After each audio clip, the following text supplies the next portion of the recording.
Assalamualaikum warahmatullahi wabarakatuh. Waalaikumsalam warahmatullahi wabarakatuh. Selamat pagi, salam, om swastiastu. Bagaimana kabarnya hari ini? Baik. Ya, alhamdulillah.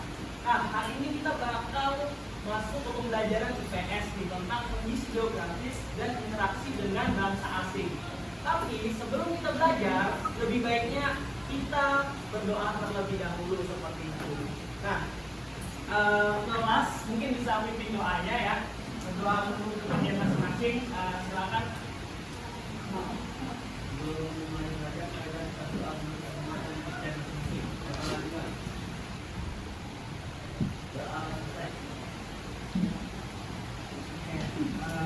Sebelumnya untuk melihat hari ini, kawan-kawan kita kan yang hari ini semuanya hadir dan alhamdulillah kabarnya baik dan sehat seperti itu. Tapi saya mencoba absen dulu nih, siapa aja yang nggak hadir di kelas hari ini seperti itu.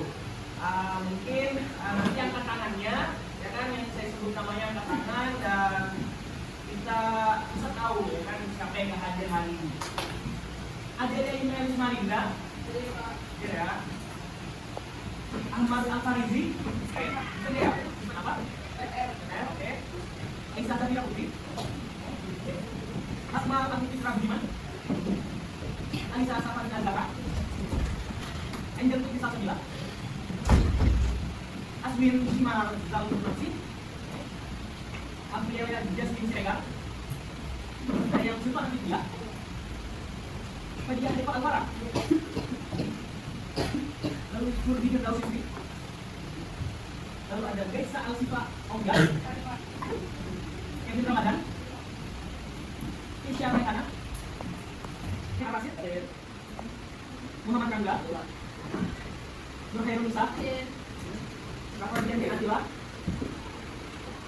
Rehana Zamma Syahid, Sakti Alfat Pranaja, dari perangannya, apa ya? Sofia Maulidian Dayat, Alita Syafa Adias Tani, Fiona Anandita Putri, Fioni Anandita Putri, Zahra Pratika, yang harus hadir, Beladan Arimbi Alunda, hadir. Oke. Nanti ada dua orang kita yang hadir hari ini ya. Semoga kabar mereka baik-baik aja dan selalu sehat dan diberkati oleh Tuhan Yang Maha Esa ya. Amin. Oke, kita masuk ke materi hari ini begitu, bahwa kita akan membahas soal kondisi geografis ya, kondisi geografis dan interaksi dengan bahasa asing. Kita kemarin udah membahas ya soal kira-kira kondisi geografis Indonesia itu letaknya di mana sih begitu kan? Ada yang tahu kondisi letak geografis Indonesia di antara dua dan dua ya. Benua apa aja? Asia, Australia dan Samudra Pasifik dan India. Benar. Kondisi geografis dan interaksi dengan bangsa asing. Kita tahu bahwa Indonesia itu adalah negara kepulauan ya, negara kepulauan yang strategis karena dia terletak di dua benua dan dua samudra, sehingga banyak terjadi interaksi dengan bangsa asing di wilayah Nusantara atau wilayah Indonesia sekarang. Nah, itulah yang menjadi salah satu kelebihan bangsa Indonesia ketika letaknya sudah sesuai dengan atau sesuai dengan pada strategisnya geografis tersebut. Nah, kalau untuk hari ini kita bakal membahas soal kondisi geografisnya, atau nanti kita bakal membahas jalur sutra, interaksi dengan bangsa asingnya, terus jejak peninggalan sejarah, dan diskusi bareng-bareng atau kerja kelompok daripada kawan-kawan seperti itu. Nah, di sini ada posisi strategis Indonesia sebagai gerbang dunia. Indonesia tadi itu sudah kita bahas terletak di antara dua samudra, ada Pasifik dan India. Lalu di sini ada benua Australia dan benua Asia, sehingga letak geografis Indonesia atau Nusantara ini betul-betul menjadikan tempat yang strategis untuk bertemu gitu ya. Kalau kalian mungkin letak strategis untuk bertemu di lapangan basket sana gitu kan, karena dia betul-betul di tengah-tengah. Nah, dengan posisinya ini tadi, bangsa Indonesia ini itu kan juga dilewati oleh beberapa yang kita kenal dengan fenomena-fenomena alam, misalnya angin muson, yang mana angin muson timur dan angin muson barat itu sangat membantu kita dalam melakukan pelayaran dan perdagangan di wilayah Nusantara seperti itu.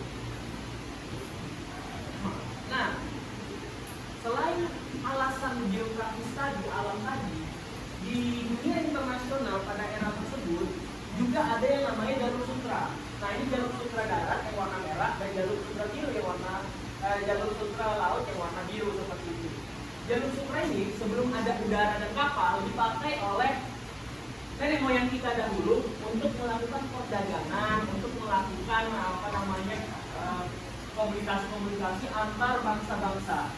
Biasanya kenapa disebut jalur sutra? Karena komoditas dagang utamanya adalah sutra seperti itu. Baru nanti berkembang menjadi rempah-rempah dan perkembangan ini akhirnya mencapai kepada tahapan laut. Jadi jalur sutra ini sangat penting menghubungkan Asia Timur, Asia Tenggara, India, Timur Tengah hingga Eropa. Dan Indonesia menjadi salah satu bagian vital daripada jalur ini atau Nusantara ya. Nah, karena jalur sutra tadi, Nusantara mengalami interaksi dagang dengan bangsa-bangsa asing. Misalnya ada para pedagang-pedagang dari Tiongkok. Ada yang tahu para pedagang dari Tiongkok?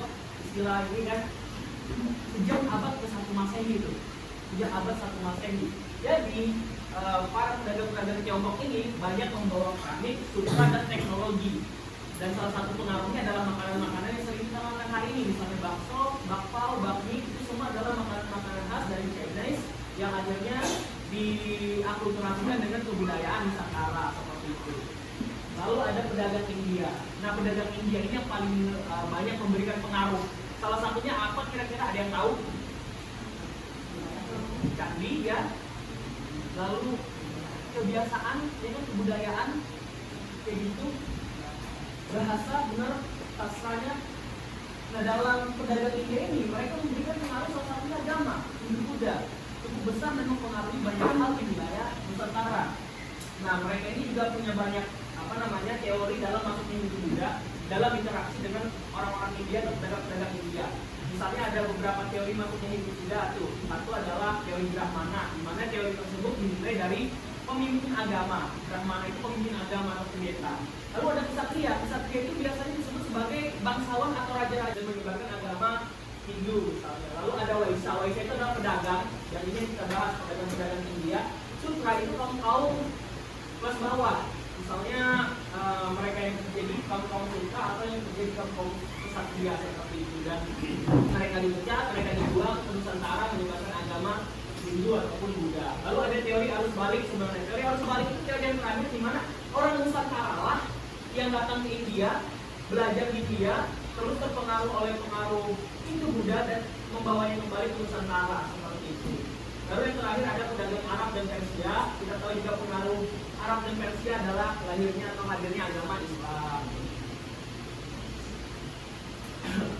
Nah, dengan hadirnya interaksi dengan bangsa asing, maka lahirlah ada misalnya agama dan kepercayaan. Misalnya ada agama Hindu Buddha, Islam yang pernah pengaruh itu sampai hari ini.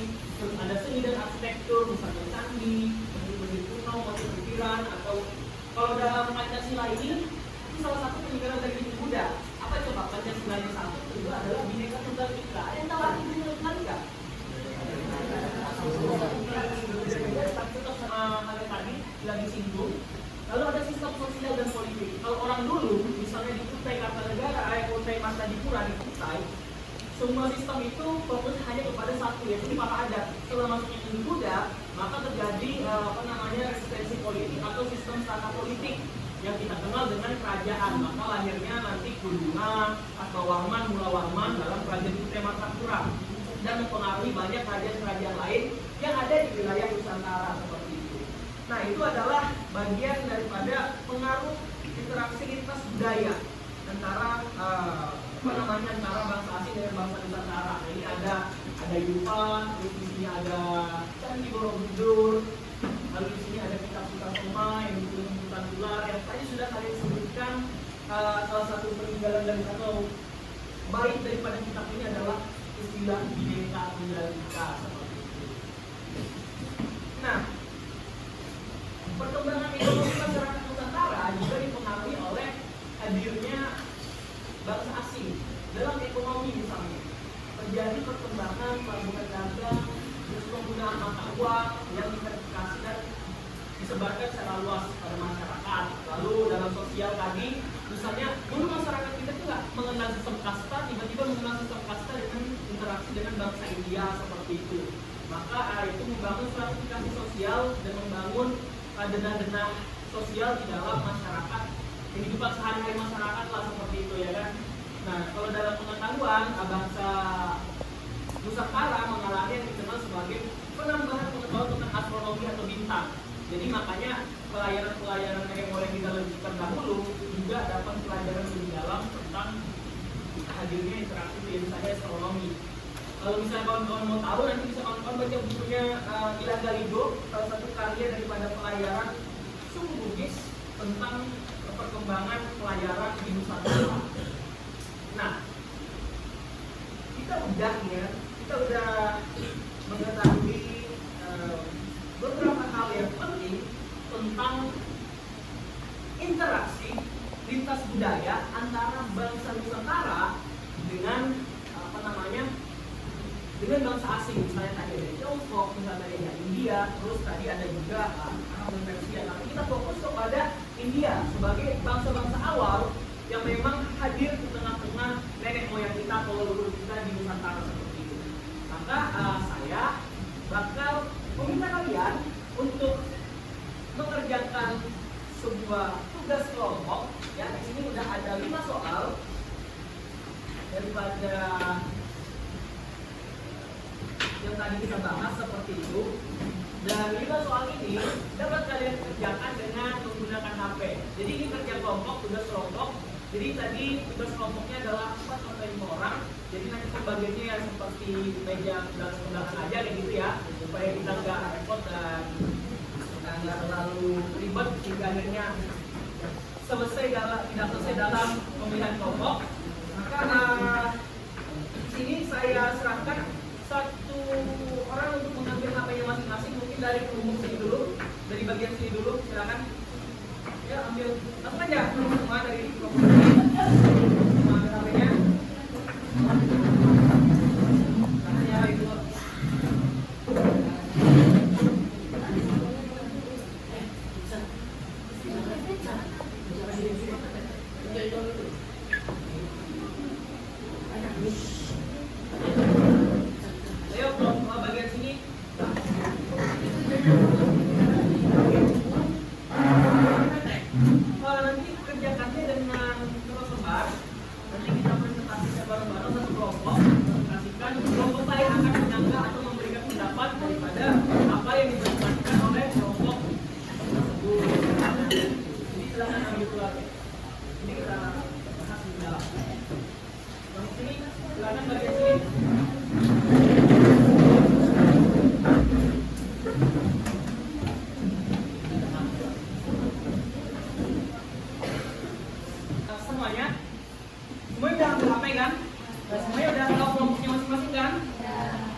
Hal yang ada di depan. Jadi ada 5 soal. Ada 5 soal yang ada di depan. Kalian bisa kerjakan dan menggunakan handphonenya untuk mengerjakan soal ini. Jadi ini bisa diskusi bareng-bareng, bisa juga mencari tahu lebih dalam menggunakan aplikasi Google atau ChatGPT. Tapi jangan menyalin ya, jangan menyalin. Tapi lakukan diskusi terlebih dahulu dan tulislah dengan baik dan benar secara lugas dalam kertas lembar itu.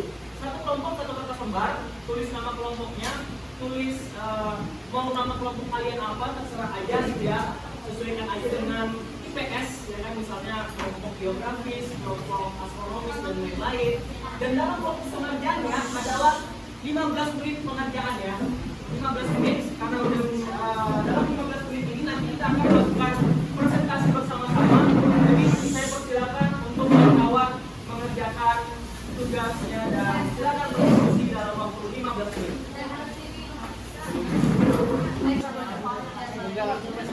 Udah. Soalnya kelihatan kan? Kelihatan aja kan? Masuk ya.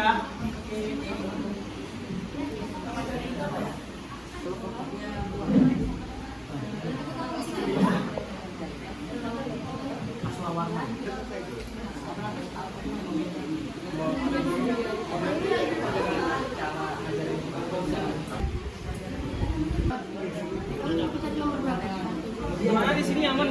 kelompoknya? Iya, Aman ya. aman Pak. Satu sama dua.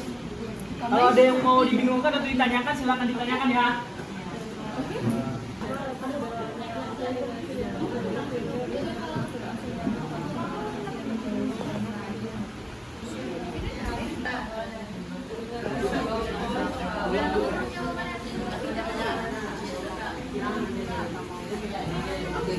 Buat betul sudah itu buat risetnya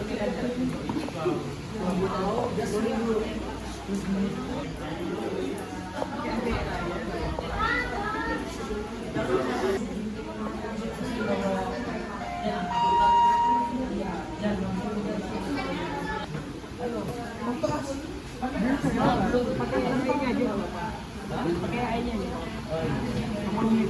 Singkat aja. Pokok hujan. Menit lagi soalnya.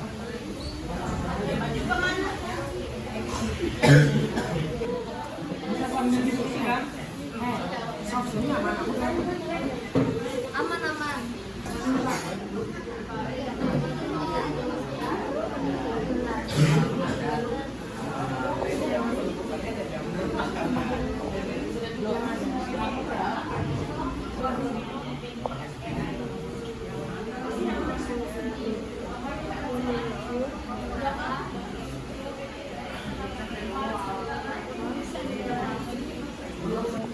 Interaksi bangsa asing.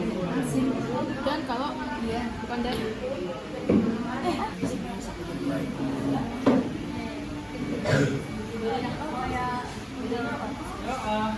Dikerjakan ya, waktunya sisa 5 menit. Wih.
Teman-teman semua, perhatian dulu ke depan. Waktunya telah selesai dan telah selesai, kayak gitu ya. Jadi untuk pengerjaannya, stop dulu sebentar. Nah, kita bakal masuk ke bagian presentasi nih. Presentasi daripada ide-ide kalian ketika tadi menjawab soal-soal yang ada di depan. Ada 5 soal. Saya pengen tahu dan pengen lihat kira-kira apa sih yang pengen kalian sampaikan daripada soal-soal yang ada yang kalian sampaikan dengan diskusi kalian berempat itu kan. Nah, untuk itu maka saya akan membuat 2 tahapan sekiranya jika ya biasa lah ya kan, yang mau maju ke depan nanti lempar-lemparan dan lain-lain seperti itu. Tapi saya akan ngasih kesempatan dulu nih buat kelompok yang memang pengen maju ke depan dan menyampaikan idenya. Ada nggak? Oke, kelompok sana ya.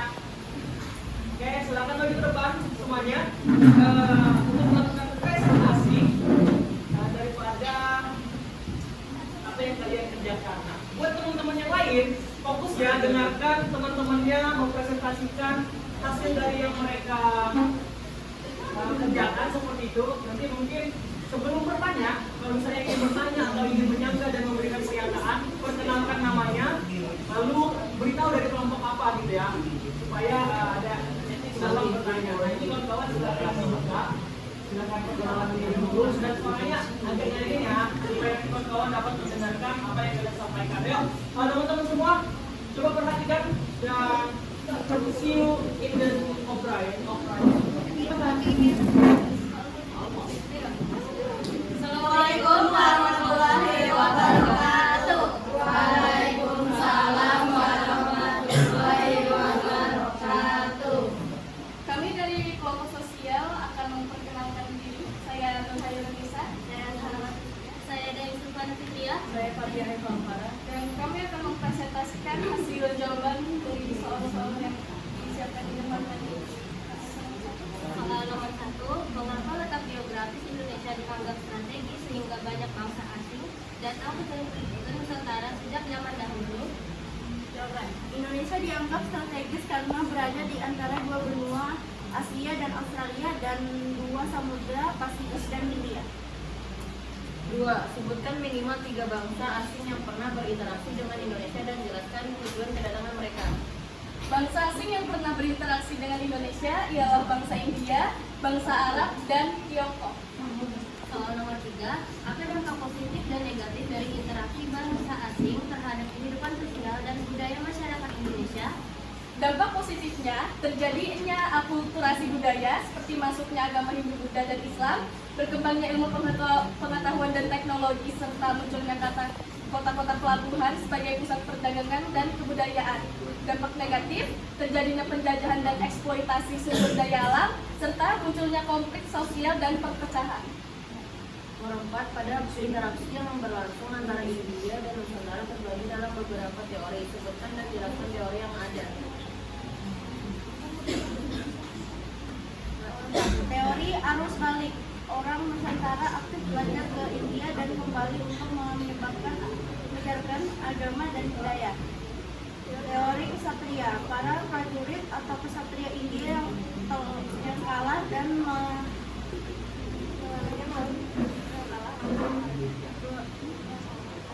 lalu melarikan diri ke Nusantara. Teori Brahmana. Kaum Brahmana yang ke Nusantara dan menyebarkan agama Hindu.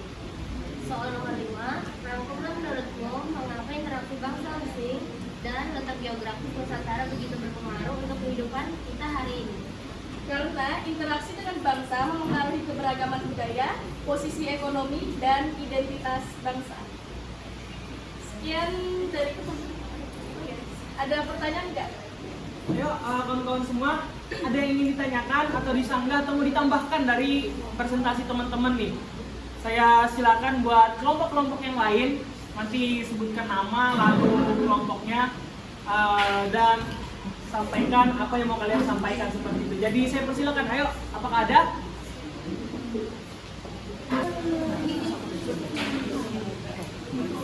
Mau bertanya atau mau menambahkan jawaban daripada yang presentasi? Ada dua ya, ada juga di sana ya. Nah, ada dua kawan kita yang mau menambahkan. Jadi pertama mungkin saya silakan yang di belakang dulu, baru yang di depan ya. Oke, silakan perkenalkan nama dan kelompok. Perkenalkan, saya Sofia Mulih Hidayah dari kelompok Afan Buardia IPS. Saya ingin menambahkan jawaban dari nomor 5. Interaksi bangsa asing dan letak geografis Nusantara sangat berpengaruh terhadap kehidupan kita saat ini, karena Indonesia terletak di posisi strategi antara dua samudra dan dua benua yang sejak dulu menjadi jalur perdagangan dunia. Akibatnya, banyak bangsa asing datang untuk berdagang, menyebarkan budaya, agama, bahasa, dan ilmu pengetahuan. Dari situ lahirlah keberagaman budaya, kuliner, bahasa, dan sistem pemerintahan yang kita kenal sekarang. Terima kasih. Apa faktor utama? Perkenalkan, nama saya Ahmad Afito dari kelompok Borobudur. Saya ingin bertanya, apa faktor utama negara Saudi negara atau bangsa Arab masuk Indonesia selain faktor agama? Selain faktor agama mungkin karena sumber daya alam serta mereka yang ingin berdagang di Nusantara ini, sehingga tak hanya agama Islam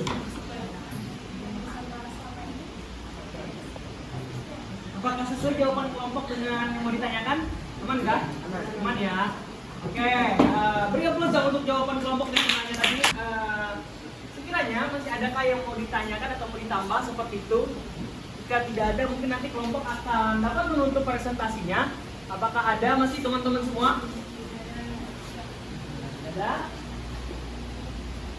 Ada lagi yang mau bertanya atau menambahkan jawaban? Jadi akan saya serahkan kembali kepada kelompok untuk menutup presentasinya hari ini. Nanti mungkin juga akan saya berikan kesimpulan jawaban dan lain-lain di akhir. Mungkin saya silakan kelompok untuk menutup terlebih dahulu. Baik, sekian dari kami. Assalamualaikum warahmatullahi wabarakatuh. Tangan dong, kelompok. Oke,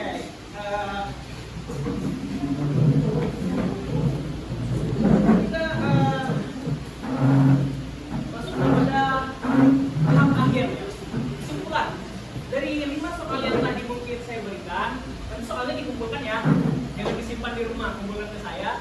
Tapi kita dapat melihat bahwa ada banyak hal yang mempengaruhi bangsa Indonesia sebagai mercusuar peradaban seperti itu. Misalnya di soal nomor 1 menanyakan mengapa letak geografis Indonesia itu dianggap strategis dan banyak bangsa asing mau datang sejak zaman dahulu.